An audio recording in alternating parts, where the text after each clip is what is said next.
Water muna tayo. Huwag mo nang antayin na uhawin ka bago ka uminom ng tubig. Okay? Sa running kasi, alam natin na hydration is very important, no?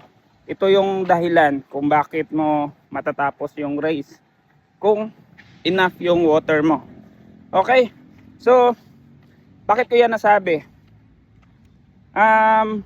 Last, siguro mga December yon, yung nag-training ako sa Cebu City Marathon. Meron akong nakausap na isang coach.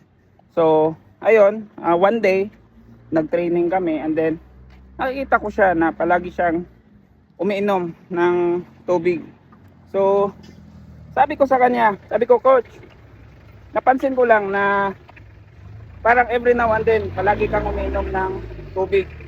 So, sabi ko sa kanya, ano ba yung pinaka magandang way para ma-hydrate? So, ayun, sabi niya sa akin na, alam mo, Rog, sa running kasi, it's very important na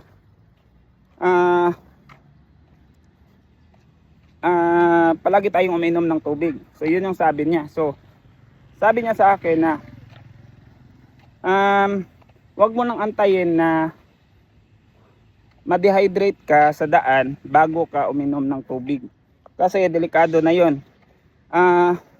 Meaning to say, yung utak kasi daw natin is nagsisignal yan sa atin na, oy, ikaw, nauuhaw ka na. So, dapat ka nang uminom ng tubig.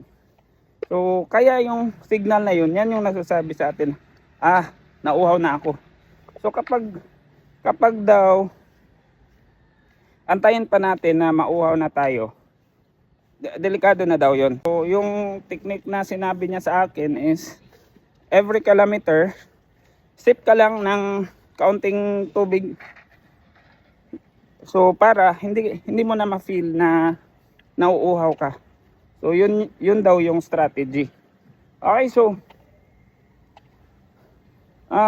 para sa akin, it makes sense din kasi in-apply ko din siya and it works for me kasi maraming beses na ako na umattend or nag-join sa mga race and yan mismo yung technique ko sa hydration.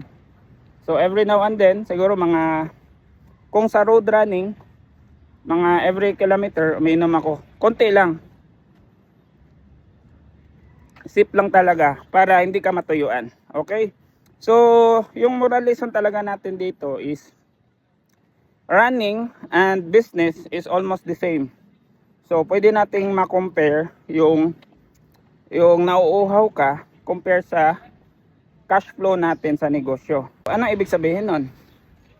Sa negosyo kasi natin mga boss, merong mga buwan, merong mga araw, merong mga weeks na mabagal talaga yung benta. So, paano natin yun ma-apply? Yung na-share ko ngayon na lesson,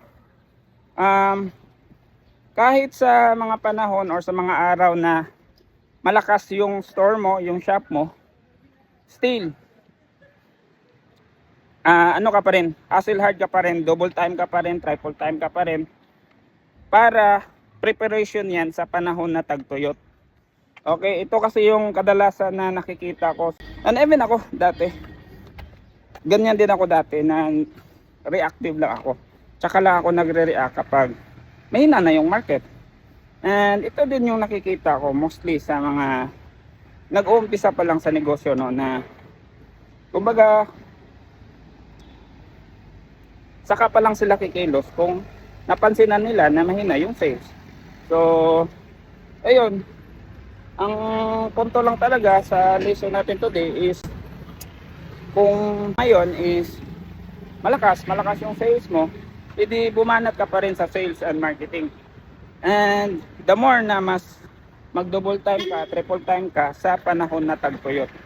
And sure ako mga boss, kung nagawa mo yan sa panahon na malakas pa yung market, sure ako mga boss na hindi ka talaga mauubusan ng benta sa panahon na mahina yung market. So ayun lang, pauwi na ako. Yan o, medyo napahaba yung explanation ko.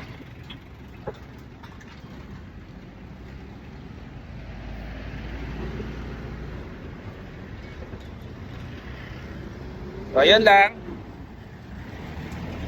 Bye-bye.